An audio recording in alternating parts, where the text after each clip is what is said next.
Hey, welcome everybody. Welcome. Thank you for joining me. It's Monday, so we have another Freight Broker Bootcamp live today. Today we're going to be doing another Q&A. So if you are curious about becoming a freight broker or a freight agent, and you got questions about freight broker startup or freight broker sales or rating or finding carriers or whatever it is you're struggling with, right? That's why we're here today. Do the live Q&A. This is absolutely free, costs you nothing. So the price of admission is for you to hit the like button on the way in and comment and engage throughout the program, right? So today, this is the agenda, really simple. When you come into the stream, hit me up with your name and the city and state where you're logging in the comments. We're going to do some quick shout outs, and then we're going to transition right into Q&A, but hold your questions until I say go. Otherwise, they're going to get lost somewhere in the comments, in the stream, in the feed, and that's not good. Okay, so let's see what's going on. We got some people jumping into live. That's great. Again, hit me up with your name and the city and state. We'll do some quick shout outs, and then, again, we will jump into the Q&A, okay? So hold your questions. Welcome, Jim Brown from Atlanta. I'm seeing you today, and I'm going to see you Wednesday during our live call. So I'm excited for our upcoming call, the Freight Broker Sales Accelerator, the live coaching program. Jim's a member of it, so congrats to Jim. I'm excited to work with him. I think this is our third week coming up. It's an 8-week program, so we're making some progress. We're digging in. So welcome, Jasmeet from Sacramento. Welcome, Mike from Rancho Cucamonga. That name always cracks me up.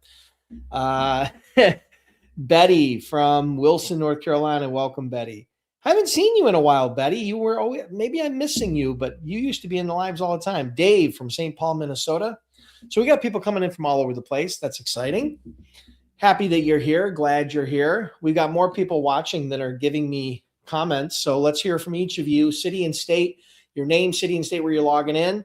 Again, we'll do some quick shout outs. We'll let some people to get live, and then we'll jump right into the Q&A.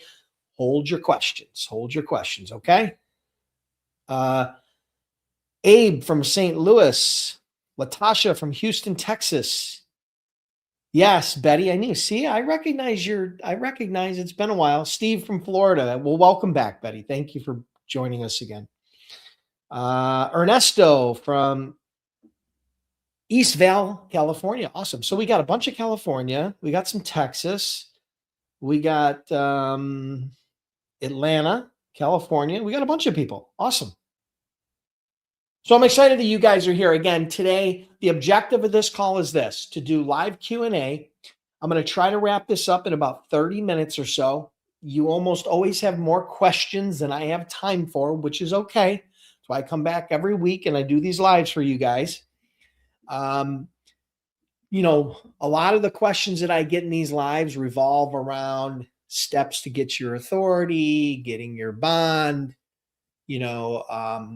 or some of these questions can be about finding your freight niche, or some sales questions specific to cold calling or using LinkedIn. I mean, I get questions all over the board, but just to give you an idea, if you guys have any questions, I'm going to give you an opportunity in just a minute to ask them in the chat box, but hold tight for now. And if I don't know the answers, I'll be upfront and honest with you, and I'll try to point you in the right direction. I don't know everything. I've been an entrepreneur for over 30 years. I've been very, very blessed. Built 4 different 7-figure plus companies in 4 different industries. Okay. I started my freight brokerage back in 2003, did over $200 million in sales, exited that company in 2016. But I'm also the owner of FreightBrokerBootcamp.com, which is the most cost-effective, comprehensive online freight broker, freight agent training program. So if you guys are curious about that, you can always check it out. Again, FreightBrokerBootcamp.com. And let's see, a couple last shout outs here. Steve Jackson, Florida. Oh, we got Gary from Houston. We got John from Connecticut. We got Jake from Chicago. All right, cool. Listen, ball's in your court. What questions do you have? Who's going to be the icebreaker? Who's going to be the first question in the chat box? All you need to do is type your question, whether you're on LinkedIn or whether you're on Facebook or whether you're on YouTube. I stream on all those channels. Hit me up with whatever your question is, and I will do my absolute best to try to get you moving in the right direction. Okay. Again, we're going to limit this to 30 minutes. So I got a timer running. So again, the ball's in your court. Hit me up with these questions and then we'll get the show on the road. Okay.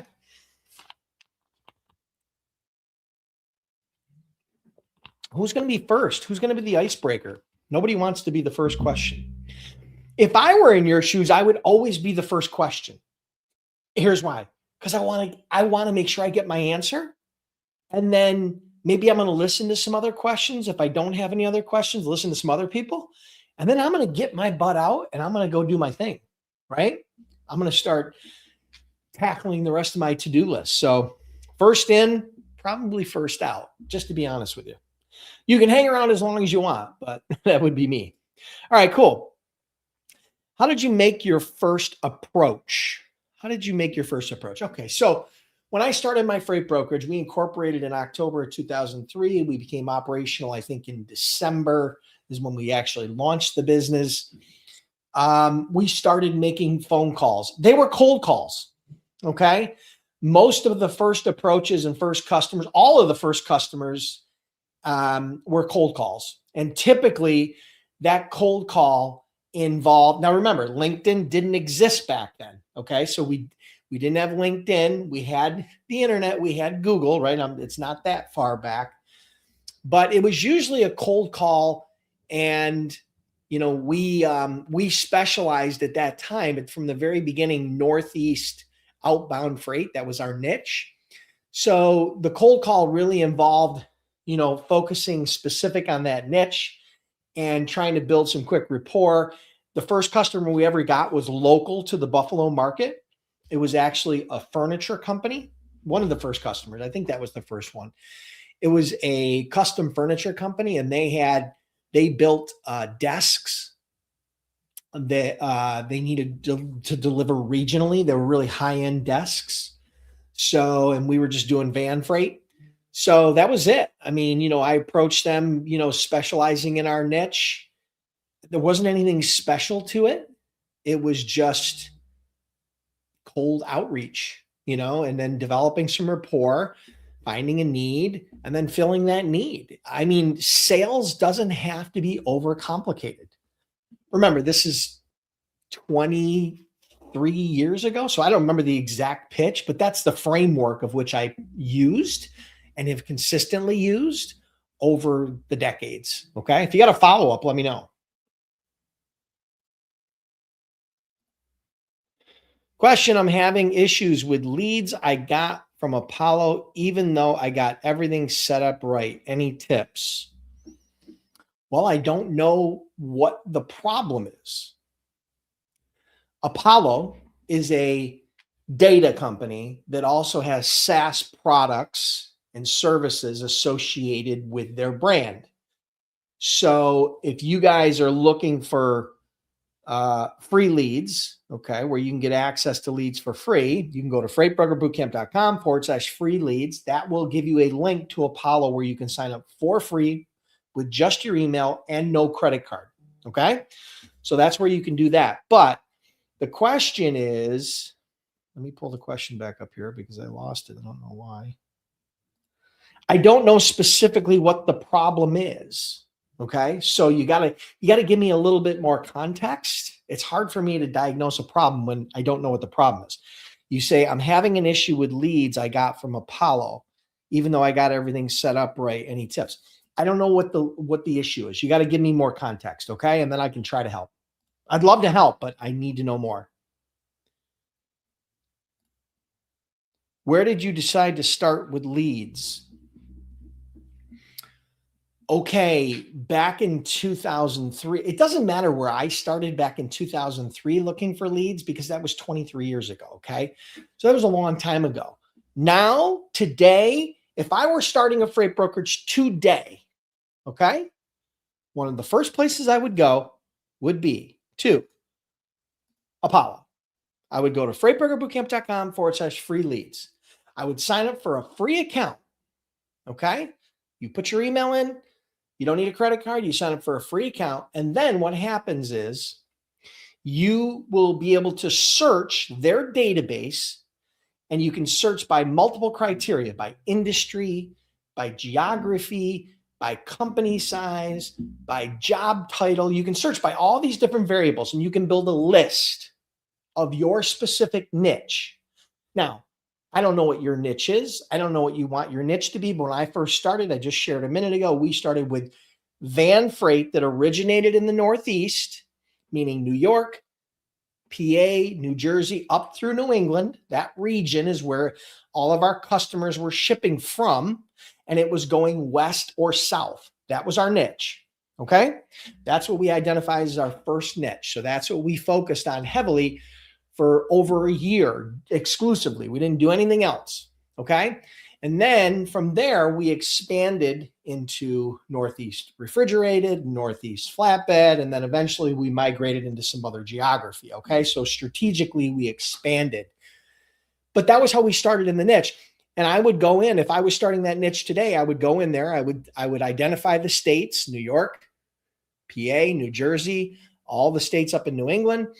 And I would identify the industries that move their freight on vans, right? Whether that be bottled beverages, or whether that be, paper, or whether that be consumer products, or whatever it is, right? I would identify the different types of companies. I would identify the company size. I'm focused more on small to medium sized companies. So you're talking about companies that are doing, ideally maybe less than 100 million in revenue, maybe under 500 million in revenue. Believe it or not, that's still a small business, small to medium sized company. So, and then I would identify shipping manager, logistics manager, warehouse manager is the title. And that's how I'd build my list. And there's your list. You got hundreds, maybe even thousands, depending upon, how extensive you do it, of potential prospects right there. Bam, done. Hope that helps. Okay, let me find where I left off. Okay, what is the initial investment to get started? If you're looking to start as a freight agent, you can get started for hundreds of dollars. Get a little bit of training, and you will partner with a licensed freight broker. You'll operate under them as a 1099 independent contractor. And then from there, you might have $100 or $200 a month in load board and maybe TMS costs, depending upon the brokerage. So very low cost, very low risk to start as a freight agent. Okay. Now, if you want to start as a freight broker, now the biggest expense you'll have there will be probably your freight broker bond. Those bond costs typically the annual bond costs range, let's call it $1,000 to $5,000. They can be more if you have really bad credit. But yeah, I tell people you can get started as a freight agent for hundreds of dollars. You can get started as a freight broker for a few $1,000, right? Typically, if you've got good credit, it might even be less as far as startup cost. It's not like starting a pizzeria, or it's not like buying a franchise, or it's not like starting most businesses where you're talking about $50, $100, $200,000. And the reason being is because as a broker, you can use what's called OPM, or other people's money. You can use freight factoring as a way to pay for your carrier invoices. So you don't have to come out of pocket. They'll advance you the money. So it's not like you have to have a big bankroll to cash flow your business. It's actually pretty small. So if you got a follow-up, let me know. Good question. All right. How can you give a prospect an accurate rate when carriers want more money than, say, DAT is not accurate? How much more should I put on the load? Okay, first of all, if you're using DAT or Truckstop or any rating tool as the basis of doing your rates, that's your problem. Okay? If you want to do a freight rate, you don't go to DAT and say, Buffalo to Atlanta van load, what is it paying? That is simply a barometer. That is a baseline that you use to validate the rate directly with carriers. So you will be calling carriers off of DAT. You will be posting the load to have carriers call you. you have to validate that rate from DAT or Truckstop or whatever rating tool with carriers. Then once, let's say, for example, they say it's, just a hypothetical, okay?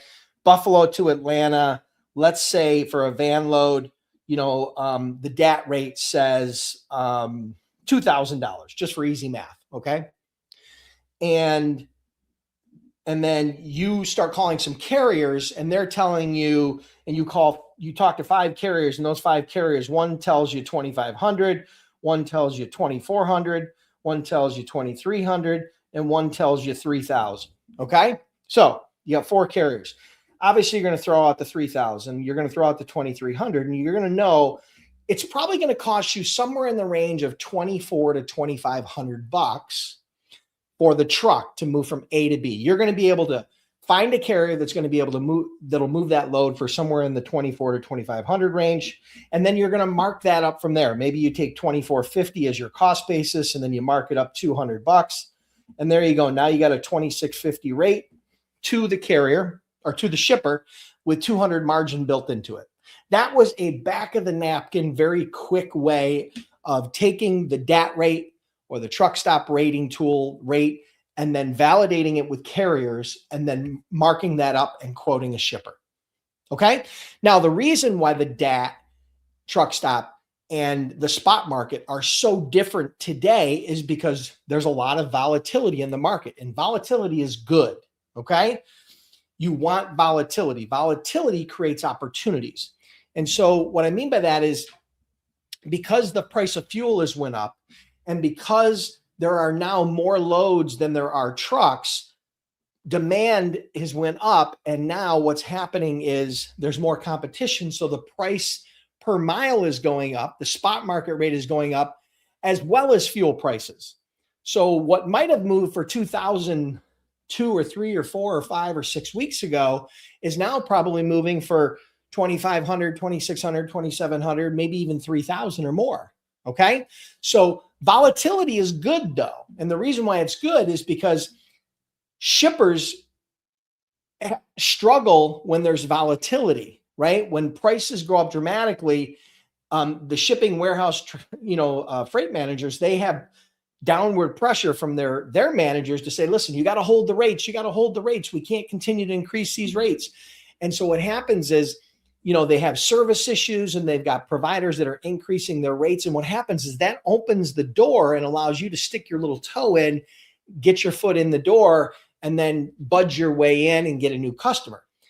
Volatility is better than stability for getting new customers. If everything's stable, okay, and there's not a lot of volatility in the market, no, rates aren't going up, down, service is pretty stable, then a lot of vendors don't like to change. Right? They don't like to switch. It's that old adage, if it's not broke, don't fix it. But once it breaks, now they have to fix it. And that's your opportunity. Okay. So I hope that helps. Latasha from Houston recently joined a few weeks ago. I've logged into FBBC and started watching all of it. Awesome. Welcome, Latasha. Congrats. Welcome. Thank you for joining. If you need any help, hit us up at support, or you can always jump into these lives. All right. Once you pick your niche, how do you limit your sales calls to customers that use trucks only in that niche? Well, when you select your niche, I give you a crash course in selecting your niche. I teach a 4-part framework. You can select your niche based on geography, like I did, Northeast, right? Or you could do just a local area in and around your market, right? So geography, equipment type, van, reefer, flatbed, okay? Or a hybrid, meaning 2 or more of those 3 options. So the example, van, I did van, Northeast, outbound. So I picked a type of equipment and I picked Northeast outbound, okay? So I added equipment type and geography. Well, when I was making the list of identifying my prospects, I had to find prospects that loaded their freight on a van. So that means, heavy equipment is not going to be a part of my niche because they don't load that on, they load that on specialized equipment. Stuff that needs to be refrigerated or temperature controlled, that's not going to be a part of my niche because that has to go on a reefer, right? So I needed to find freight that was going on van. So I identified and researched industries and products that loaded their freight on a van. And then that's how I niched down and identified my list. I hope that makes sense. And that's what you would do. Okay. So if you got a follow up, let me know. What's the best broker dispatcher? Oh, want to be a broker dispatcher, 26 years truck driver, wanting to learn this part. Okay, cool. If you want to be a freight broker and you need help and you're looking for a program, an online self-paced, go at your own pace program, okay, you will go to freightbrokerbootcamp.com. That's a program that I've had since 2009. I've trained over 10,000 students in 16 different countries. Okay. Many of those students are doing 6 and 7 and even 8 figures in sales now. You've seen the testimonials, you've seen the success stories, right? So it's very inexpensive, the most cost-effective, comprehensive online freight broker training program. Plus, we offer a 60-day, 100% unconditional money-back guarantee. I can't make it any easier than that. Okay. So if you want to learn that, that's becoming a freight broker, freight agent. We do not teach dispatch. I'll be upfront with you. We don't teach dispatch. Okay. I'm just not a big fan of independent dispatching. You do you, whoever wants to do what they want to do. But I just think there's way too much.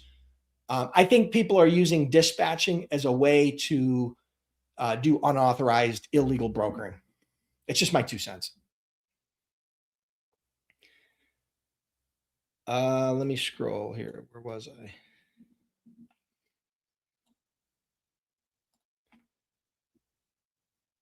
What's the strongest value proposition you've seen that wins flatbed accounts? Strongest value proposition. Okay. So this is a really hard question because there is no one size fits all pitch or presentation or rebuttal that's going to win you business with every customer. Okay. And I know that's not your question, but it's really what you're asking. You're really asking me, for the cure-all. You're asking me for what I would say to every flatbed prospect. And I wouldn't say the same thing to every flatbed prospect.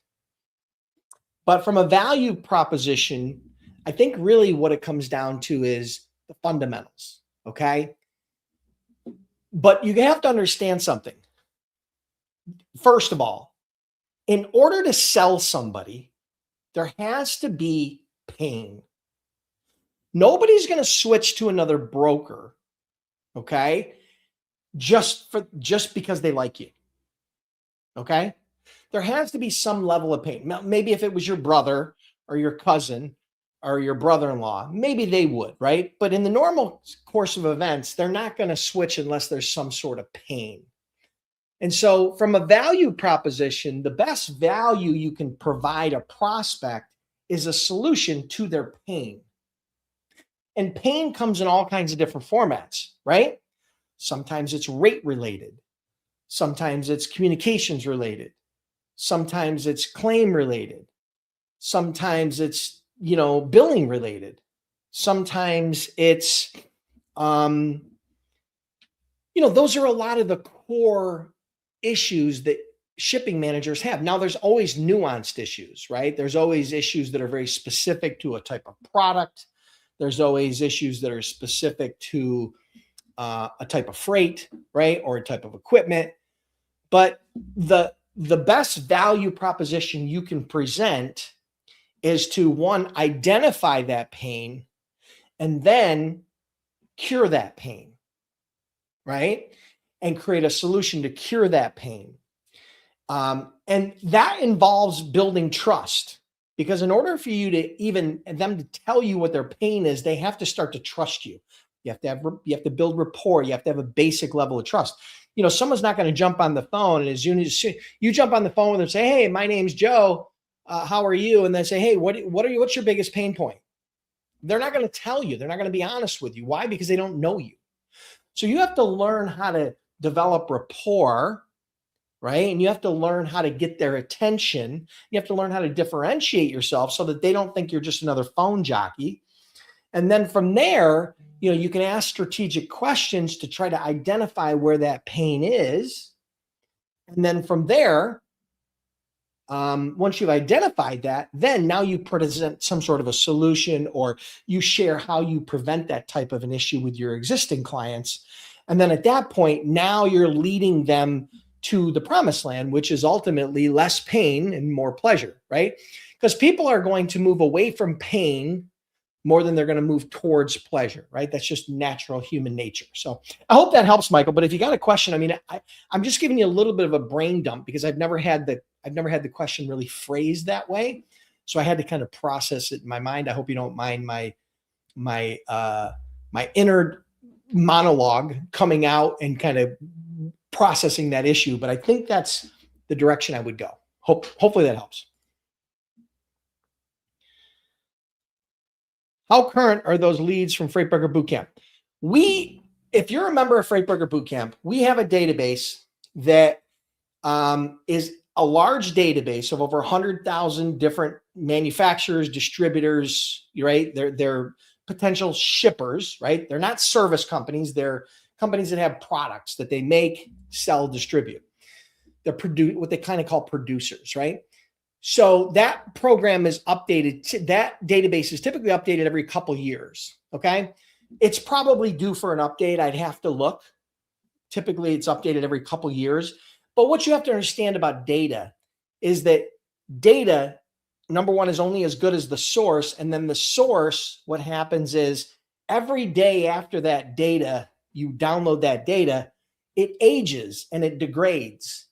So you're going to have customers that are going to be, first of all, you might have some bad data coming in, but secondly, companies go in and out of business. They change their address. They change their phone number. All that stuff changes. So I don't know the exact date of when it was updated last. I typically get notified by my team when it needs to be updated. But I can tell you that hold tight. I don't want to spill the popcorn in the lobby, but there's going to be some pretty big changes to Freight Broker Bootcamp here very soon. So if you're already a member, you're going to be really happy, right? If you're a new member, you won't even know the difference. But if you're already a paid member, then you're going to be really happy because we're making some significant updates. And so, again, I can't really divulge too much, but I think you can read between the lines. But there's over 100,000 companies in that database you can access. Okay. So that's the answer. Corey from Billings, Montana. Welcome, my friend. He's always here. Corey was also part of my boot camp. Corey was also part of my Freight Broker Sales Accelerator. And Corey is here almost every single Monday. And he does well. Okay, I'm signed up on Apollo and I'm targeting logistics, transportation managers, directors, large numbers of contacts that are either retired or just not answering the phone or reply to emails. Here's the thing. Apollo and probably Zoom Info, which is significantly more expensive, are kind of the gold standard for data. So if you are running into prospects that are no longer with the company, that's how it works. That's how data works. That's how leads work. I can't give you a source that's going to be 100% accurate.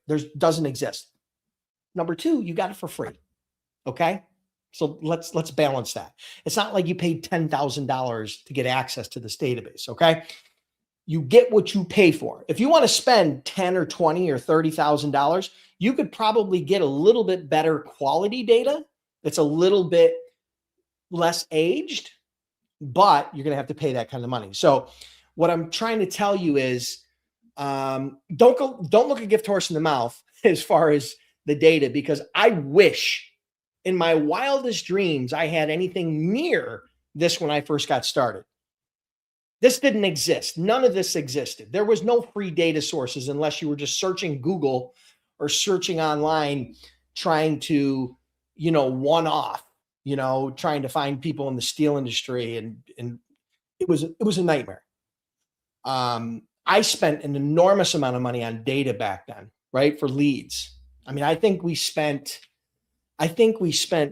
maybe back then there was a site called Hoovers, and I think it was around 15 grand a year. That's what we spent for data. And I'll be honest with you, I don't think it wasn't as good as Apollo is today. So not sure, what to tell you, but my experience with the data on Apollo and my clients' experience with the data on Apollo, and the feedback that I've gotten in general from everybody who's enrolled in Apollo has been extremely positive, meaning of course, there's no data source going to be 100% accurate, but it's very, very good data, okay, as a whole. So hope that helps.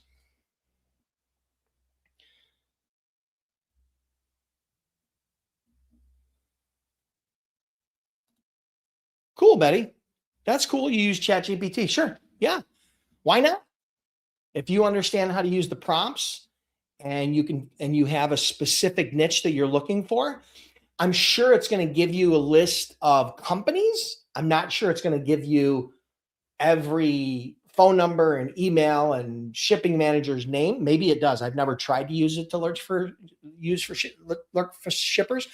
Here's why Apollo is so good, because it's so easy. You can go in and you can put industry type. Hey, I want bottled beverages in New York, PA, New Jersey. I want the shipping warehouse logistics manager or logistics manager, and I want companies that have less than 500 employees. And it's going to instantly give you a list. You're going to get a list of 50, 100, 200 companies or more. And you can download those and boom, you're off to the races. So it's your exact niche. I'm not sure if ChatGPT can do that exactly. I'm sure it does some really cool stuff. But what I found is that it's just much easier with Apollo. So that's why, again, if you guys want to sign up for free, you can go to freightbrokerbootcamp.com/free leads. You just need an email, no credit card, and you can search the database. Now, they do have other services, paid services, where, say, for example, you want the mobile phone number of the shipping manager. You can buy that data, but you don't need it because you have the company number and you have the shipping manager's name, so you can flow through that way. You don't need their cell phone number. They also have other services like email, cold outreach email, and other services as well, which are paid services.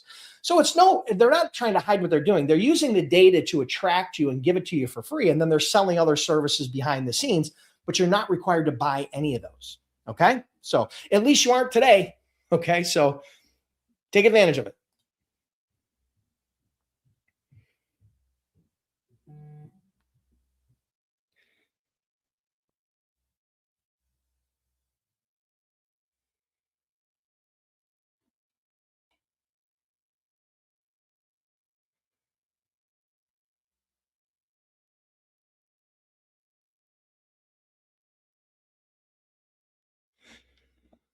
Okay. Any other questions? I see a lot of comments. Thank you guys for the comments. Let's see. Okay. Oops. Hold on. I got to scroll up here. I think I missed some. Here you go. Okay. Posting mock loads is the best way to build your carrier base and get the most accurate rate for the lane. Yeah. I mean, you can search lane history on the load boards and see what carriers have ran that lane or posted that truck in the last 30, 60, 90 days. You can also search live carriers that are posting their truck in that lane, or you can post a load and then take calls and then gather data. You're gathering what I call market intelligence specific to that lane. And then you use that as a way to build your carrier database as well as understand the spot market rates. Okay. So good point, Evan. Okay. Question. How much time we got left? Ooh, we're almost past 30 minutes. Hey, my customer wants me to handle LTL for him. How do I start? I tried getting set up with LTL Select, but it won't work. Also, what is the best time system, TMS system for LTL? Okay, so LTL, unless you have a lot of experience with LTL, I'd be very careful. Here's why. Because LTL has the highest claim rate, okay, and the highest accessorial rate, percentage-wise. Percentage of claims, very high. Percentage of LTL, you quote the customer 500 for this LTL shipment, and then it comes back and they bill you 800 because it was classed wrong, or the dimensions were wrong, or the weight was wrong, or any number of things was wrong, okay? So understand that, that's an issue. If you don't have a lot of experience with LTL, I would be very careful. Now, if you do have experience with LTL, then you're going to be able to do one of two things. You're going, at least as a startup, you're going to, if you're a broker, then you could try to get set up with a carrier, an LTL carrier, and get a discount, right, off of their base rate, and see if those rates stack up. They're probably not going to stack up for you, okay? Or you can partner with a company like a Global Trans or a Priority One, or someone like that, a large 3PL that has a large volume of LTL that has negotiated base rates with a bunch of different providers, right?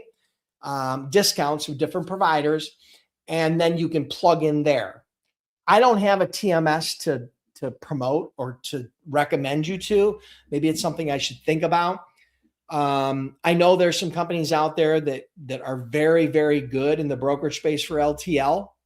A couple that come to mind, obviously, is like Global Trans. Another one is like Priority One. And then, I think Echo is very good at it. But again, these are co-brokering type relationships, probably, or if you were an agent of their LTL, for their LTL systems. They have very, very good TMSs where the customers can go in and self-rate and tender the load, and it automatically goes to the carrier. And it's very hands-off once you set the customers up. But, that's probably the best I can do right now. I don't have a specific TMS to point you to. If I come up with one, maybe I'll do a training on it in the future. But good luck with that. But just be very careful if you don't have good experience, because rating on LTL is totally different. It goes by class. It goes by dimensions. It goes by, all kinds of variables there that are, that can really cause a major issue for your client if you don't fully understand those. So be careful, but good luck. Okay, what is the average part you take for the deal? Okay, so you're asking about what the profit is per deal. So on average, brokers make 10 to 20% of the load. So if there's a load that is $2,000 to the shipper, you're billing the shipper $2,000, brokers are typically making $200 to $400 profit on that load, gross profit. Okay? If it's $1,000 load, then they're typically making 100 to 200. No, I'm not saying that sometimes they don't make more. I'm not saying sometimes they don't make less, but on average, it's 10 to 20% of the load. But you are going to be the one that really determines that based upon how you rate it. But it's very common for brokers. Matter of fact, I did an analysis of the top 100 freight brokers from 2024 or 5. Okay, the top 100 freight brokers who shared their gross revenue and their gross profit numbers, okay, their margin numbers, and that was based on $70 billion worth of freight spend. And on average, across all of those brokers and all their loads and all their revenue, the average came out to 14.99%, 15%. And those are some of the largest, highest volume brokers in the world, like C.H. Robinson and TQL and all of these big brokers, okay? So, yeah. And they have a tendency to have a little bit lower margin because they focus on higher volume. As a smaller, more boutique shop, you'll have the opportunity to maybe have a little bit higher margin depending upon the client, but it's not uncommon to have 10 to 20%. Hope that helps.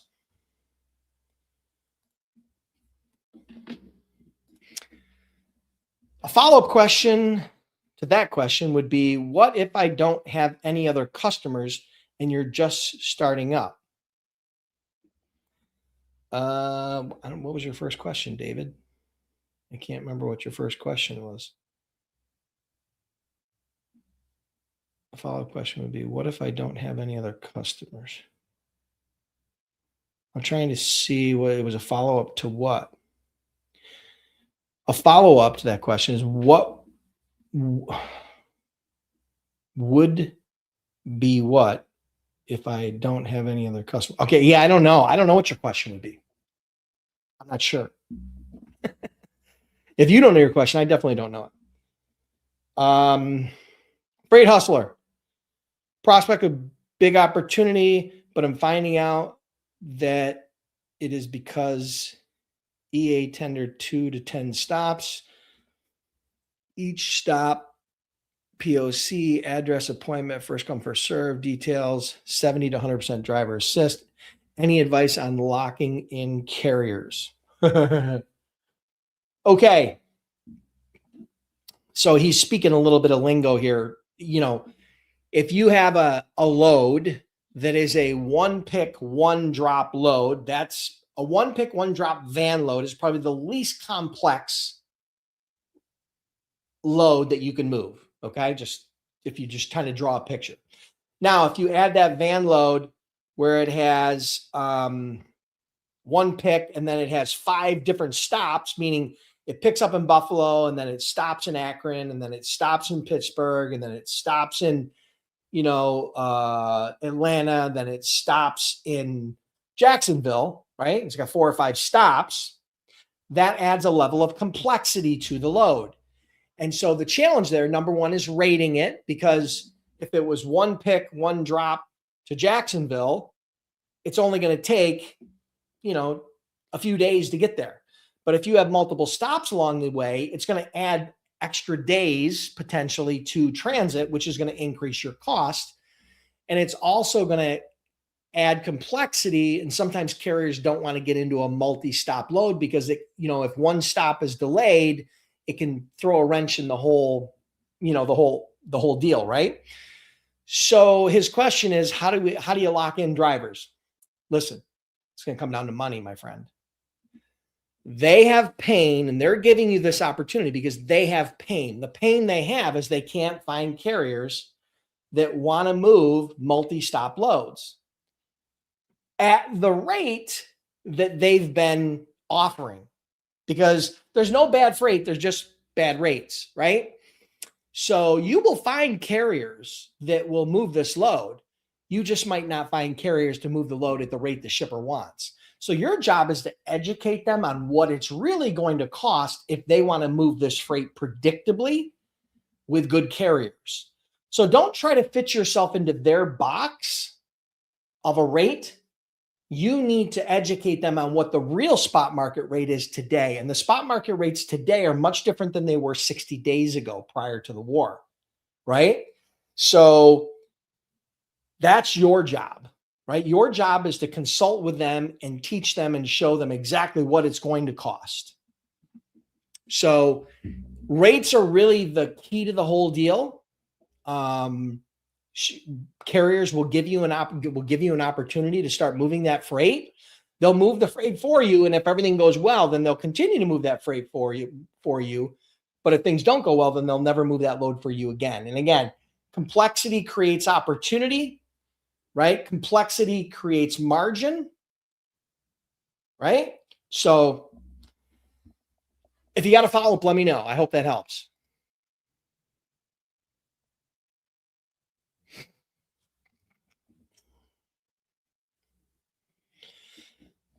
Excuse me, I'm scrolling here. Okay, I'm new to freight broker business and this industry. There are several trucking companies within 15 miles of my residence. How do I convince them to use my brokerage rather than those already they have relationships with? Okay, so number one, your customers are not trucking companies. Okay, let me get that straight. As a broker, your customer is not the trucking company. They're a vendor. There's who you would use to move freight for your shippers. So shippers are manufacturers, producers, distributors, right? People who have product that they need to move from point A to point B. Okay. So let's get that clear up front. And here's the thing. Your carrier base and your carrier relationships are going to be determined by your customers. So if you have a customer that needs van loads out of your area, you partnering with a flatbed carrier or a specialized carrier or a reefer carrier has zero value because you can't help them and they can't help you. So the way I teach people to do brokerage is you build your carrier base around your freight base, around your shipper base. So your shipper needs. So whatever the shipper needs are, that's how you build your carrier base. So when we were doing our first year, when we were doing van Northeast outbound, what we would do is we identified shippers that had need. We proposed a rate. They agreed to that rate. And as a part of that proposal, we identified carriers that were open to moving that lane for X rate. And then what happened is when we got the freight, we would call those carriers back and we would use them, or we would use other carriers that stepped up to the plate that wanted to move the freight at that rate. So find the freight and then build the carrier database. Don't try to build the carrier database and find the freight. Okay. I'm not saying it's impossible, but it's going to be much harder, much harder. Okay.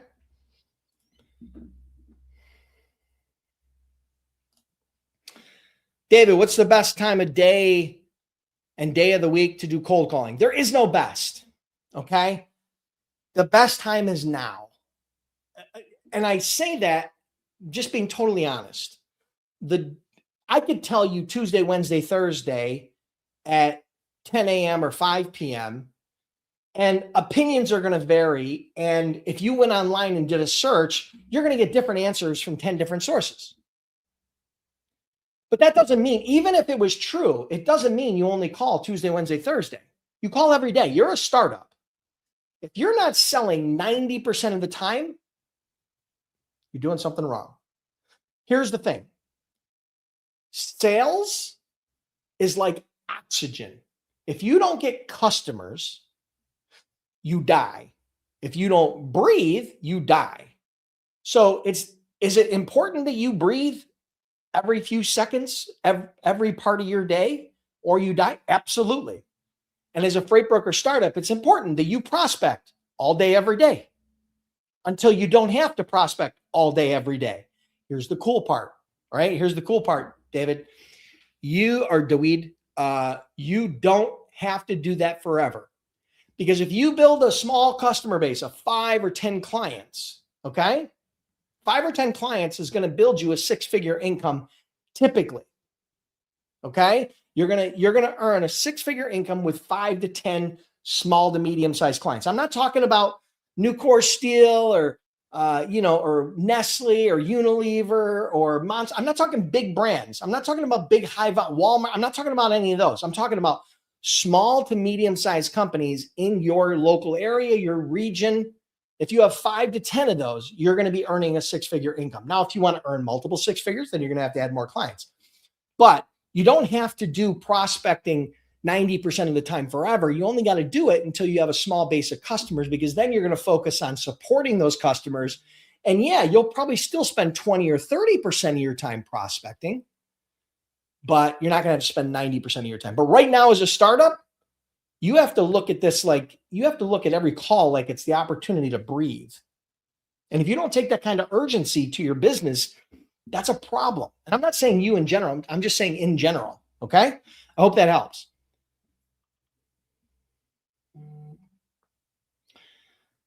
Man, I'm way over the 30 minutes. My alarm went off a while ago. All right. I'm going to ask a couple more questions, then I'm going to go. But listen, if you guys have found any value out of this, if you've asked a question and I've helped you to help you navigate that problem, hit the like button. I don't care if you're on LinkedIn. I don't care if you're on Facebook. I don't care if you're on YouTube. If you're on YouTube, hit the subscribe button and hit the all notifications. You'll make sure you get notified whenever new content comes out, whenever new lives or other videos or shorts or whatever I'm putting out there. That's the price of admission. Okay. So do me a favor. That's all I ask.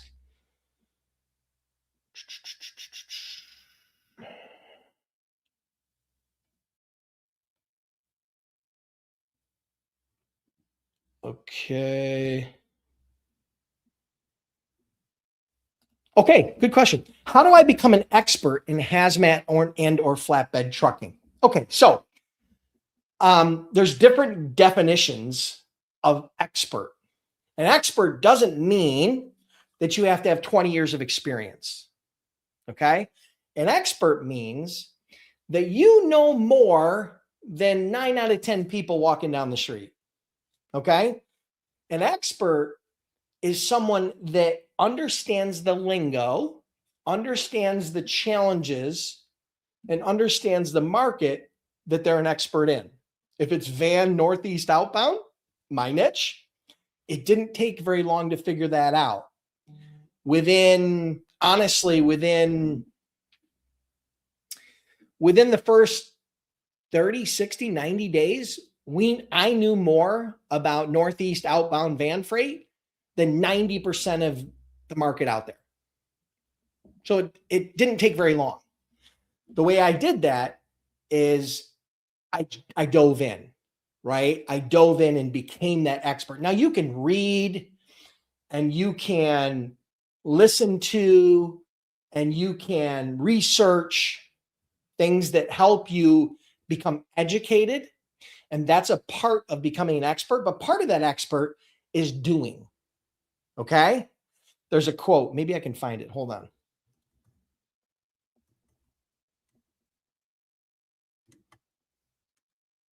Yeah, here it is. It's a great quote. I just ran across the other day. I hear and I forget. I see and I remember. I do and I understand. It's a great quote. Okay. Great quote. I'm going to put it up here. I'll put it up on the screen here. Hold on. This is actually really awesome.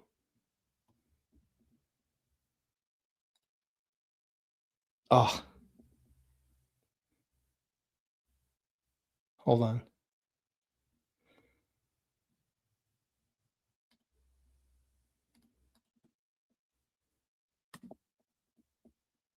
Okay, here's the quote about being an expert. I hear and I forget. I see and I remember, and I do and I understand. So there's going to be a certain amount of education, but a lot of your expertise is going to come from trial and error. Okay. It's going to come from making mistakes. That's the most effective way to learn. So understand something, it's okay to make mistakes. You're going to make mistakes. But the way you learn and become an expert is not making those same mistakes over and over again. Okay. So that's my answer. I hope that helps. Do I have one more question in me here? Let me see.